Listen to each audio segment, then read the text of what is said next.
back to the Mighty Blues. My name is of course Cameron, and today we are going to be discussing Marco Silva's preferred starting 11. We're going to be talking about who I think will be Marco Silva's preferred starting 11, talking about the team that played against Leicester, just how well they done, and the changes that will be implemented into the team in the coming weeks once we start to see some players return from injury. So I've put up there the team that played against Leicester, the team that beat Leicester at the King Power Stadium by 2-1 last weekend. Obviously what we know is it was a fantastic attacking performance. You've got players like Bernard who impressed, Richarlison who scored, Gylfi Sigurdsson obviously with that goal, and Theo Walcott who got himself into some good positions as well. And I think the thing I took most from that game is I think Marco Silva has found that them front four players, no matter in which positions they played, whether Bernard's played through the middle, Richarlison's on the left, Richarlison through the middle with Bernard on the left, them four players work very well together, and Bernard and Richarlison have got that connection.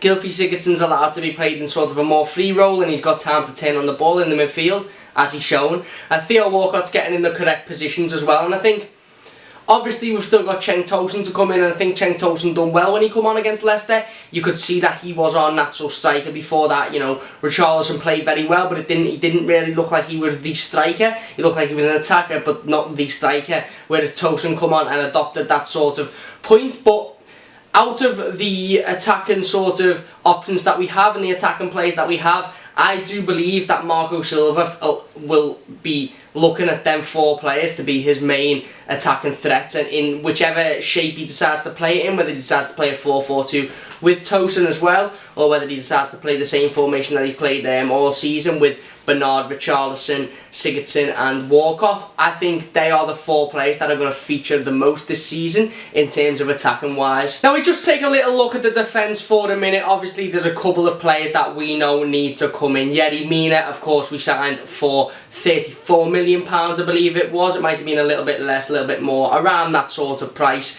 from Barcelona in the summer. Before sort of the Fulham game and the Leicester game, we were screaming for Yerry Mina. We were like, when's he going to come in? We absolutely need him to come in.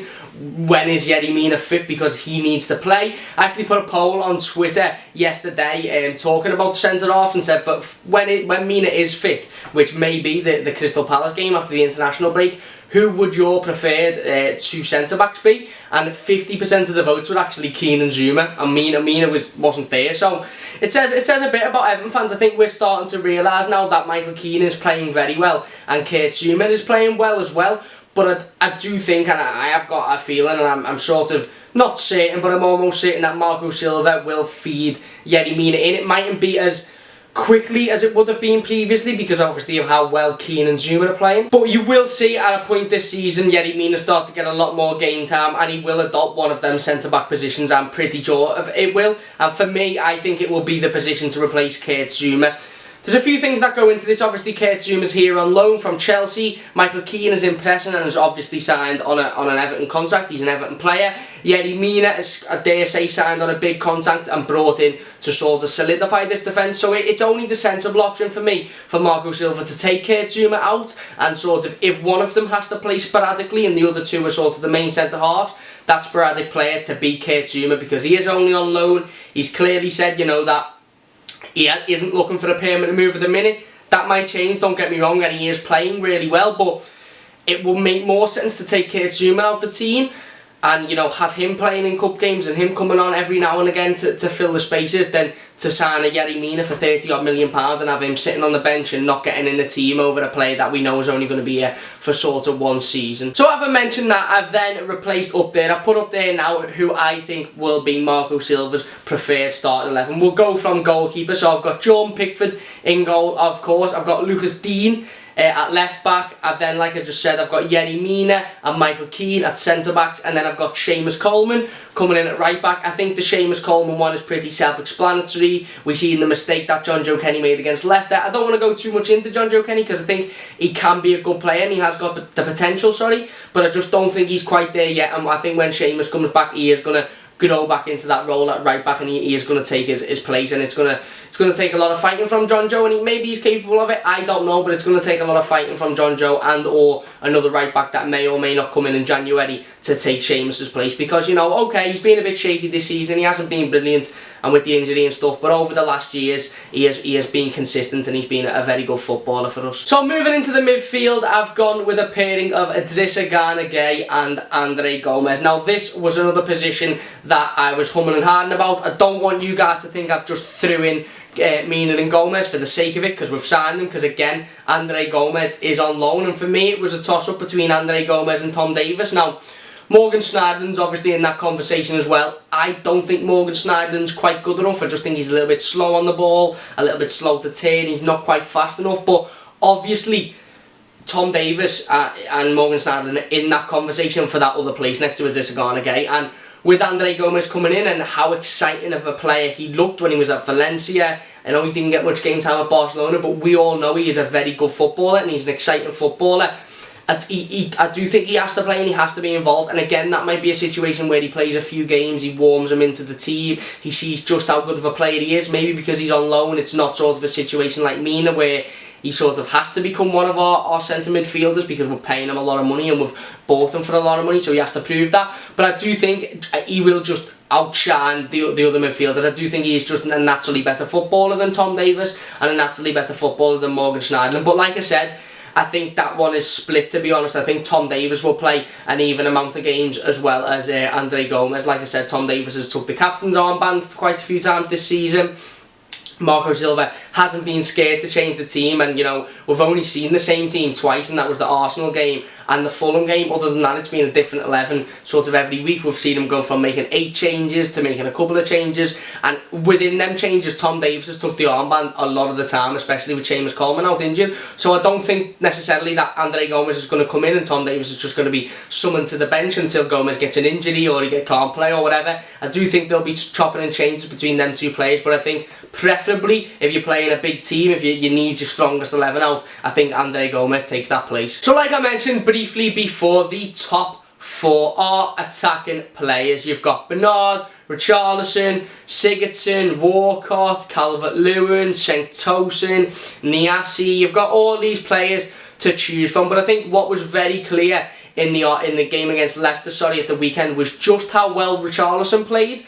When he's had somebody on the wing that can provide balls into him. Obviously his goal, you seen he was in a central position, the ball coming from Bernard, and just how influential Bernard was on that wing, getting past players, beating players with pace, with, you know, with awareness, knowing where to put the ball, knowing where a player is going to dive in, being able to take it past players, skip past players, and obviously put the ball in the box for Richarlison to put in the back of the net, and put the ball in the back of the box another couple of times as well. That we just didn't take the chances there. But I think if Bernard maybe didn't have a good of a game and he was okay, there being a decision there, you know, Cenk Tosun might have come back in and Richarlison might go on the left. That still might happen, don't get me wrong, but I think just how good Bernard was, obviously we've seen a little bit of magic for the goal, he got man of the match. I just think it would be a really tough decision to take him out this squad, and I don't think Marco Silva will do that. Having said that, you're then looking at Richarlison, Cenk Tosun, Dominic Calvert-Lewin, who plays up front. If Bernard's solidifying himself on that left position for the majority of the season, let's say, okay, fitness issues might crawl in, injuries, what have you, and he might have to be chop and change, he might come through the middle in a few games, but if Bernard continues to play like that on the left, and Gylfi continues to score absolute screamers in the middle, I think them two positions are pretty solidified, and I think they're going to be two of the first names on the team sheet. So who comes in at striker? For me, this is the big one. I put up there in the preferred 11 that it is Richarlison for me, and that is purely on the fact that he has scored more goals than Cenk Tosun this season. He's proved that he can put the ball in the back of the net this season, whereas Cenk Tosun hasn't. Obviously he scored against Crystal Palace. He had a great run before he got suspended, and that's the reason for me, is that why he's in there as the preferred striker, let's say. But I really do think it's going to depend on who we're playing, which team we're playing, whether we're playing home, whether we're playing away, whether we're playing one of the big top 6, whether we're playing a team a little bit, you know, further down the table, whether we're playing a team with 2 strong, slow centre-backs that are big and strong, or whether we're playing a team like City with 2 fast, pacey centre-backs that, you know, are on the ball and pass the ball around. I do think it depends on who we're playing, and I think the right decision was to play Richarlison against Leicester because naturally he had the pace to exploit Maguire and Morgan, and he did. He exploited Morgan all game and ended up getting sent off. And obviously the goal sees him step back a little bit and get a load of space for himself to put the ball in the back of the net. But I do think there's going to be other games when Cenk Tosun is more of a fit to play up front than Richarlison, especially some of the home games when he's, he's a big presence, he does the hard work, he does the graft, and he allows players like Bernard and Richarlison, if Richarlison's playing on the left, or Walcott, to get in behind because Cenk Tosun does the graft. So I really do think it just depends on the game and the situation of who plays up front. But for me, in a preferred ideal world, it would be Richarlison at the minute. That's not to say that Cenk Tosun is out the team for good and that he hasn't got another chance to get in. Obviously, I'm sure he'll have a lot more chances. I would not be surprised if Cenk Tosun comes back in up front against Crystal Palace and you see Richarlison on the left and Bernard's given sort of a break so he's not worn out. Again, if that happens and Cenk Tosun comes on against Palace and he scores 2 or 3 goals in the game and he starts to crack on, then it's a different story. But for me, I think at the minute Richarlison is looking the more dangerous to play up front, and that's why he'd be there for me. Pretty self-explanatory with Theo Walcott. We haven't got many players to cover on that right-hand side. I do think we'll probably be in for a right midfielder in January, but at the minute, Theo Walcott takes that position. Gylfi Sigurdsson obviously playing through the middle as per usual. But yeah, I do think it's a tough one. Like I said, going off the Leicester game and how well that front four played, and specifically how well Bernard played, and Gylfi Sigurdsson obviously with the goal, and Richarlison getting involved as well, I think it would be hard to take any of them 3 players out the squad, and it's going to be hard to take Walcott out the squad anyway because there's not really anybody naturally to replace him. In terms of defensive, obviously, I do think Yerry Mina will come in at some point this season. Don't get me wrong, I think Kurt Zouma and Michael Keane have done fantastically, and whereas before now it would have been rush Yerry Mina in and let's get him in as soon as possible, I think now it'll be sort of a smoother process and you'll see him come off the bench a couple of times and get used to the league before he has to be rushed in, because I don't think there's as much of a problem now, but you can still see defensive sort of incapabilities and the fact that we're getting split in half quite a few times in games, even in the Leicester game.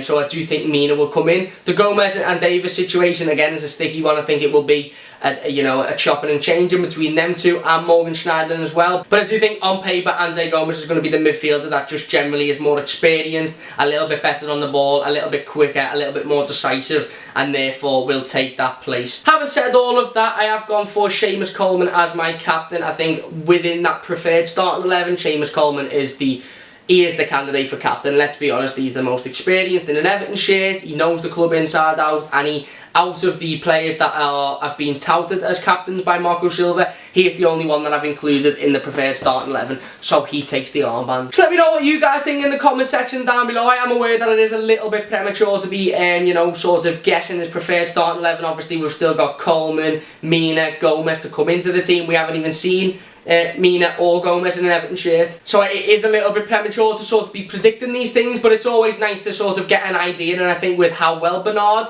played and how well Richarlison has been playing as well this season, I think you're looking ahead and you're thinking them players have to start in this team. So who do we play around them? Who do we play behind them? If fans are getting on Tom Davis's back and fans really want to see Andre Gomez, is he going to be the preferred midfielder to start next to Adisa Garnagay? He's obviously more attacking than Tom Davis is. Garnagay can do the defensive work, and Gomez can play a little bit more attacking and support Gylfi Sigurdsson. But yeah, that is just my guess for who I think Marco Silva's preferred starting 11 will be. Let me know your guys' thoughts in the comment section down below. Who do you think Marco Silva's preferred starting 11 will be? Who do you want it to be? Do you want it to be Keane and Zouma at centre-back, or would you like to see Mina come in? Obviously, it's natural that Yerry Mina will come in just because of how much we pay for him and the fact that he has been brought in to be one of our centre-backs, and Kurt Zouma's been brought in as a backup if you like. But let me know your thoughts in the comment section down below. If you have enjoyed this video, please do drop it a like. I've got plenty more videos like this coming for you. And like I said, comment down below your preferred starting 11 and who you think Marco Silva will bring in when everyone's back fit. James McCarthy's another shout when he's back fit. Does he get a look in? Let me know your thoughts in the comment section down below. If you have enjoyed this video, please do subscribe to the channel if you're enjoying the FIFA series that I've been putting up. Don't forget to go and check that out. That is on the channel. First episode of that is on the channel, and the next couple of episodes will be coming in the next few days. So thank you very much for watching. Subscribe if you are new. Drop the video a like if you have enjoyed, and I'll see you guys soon on the Mighty Blues.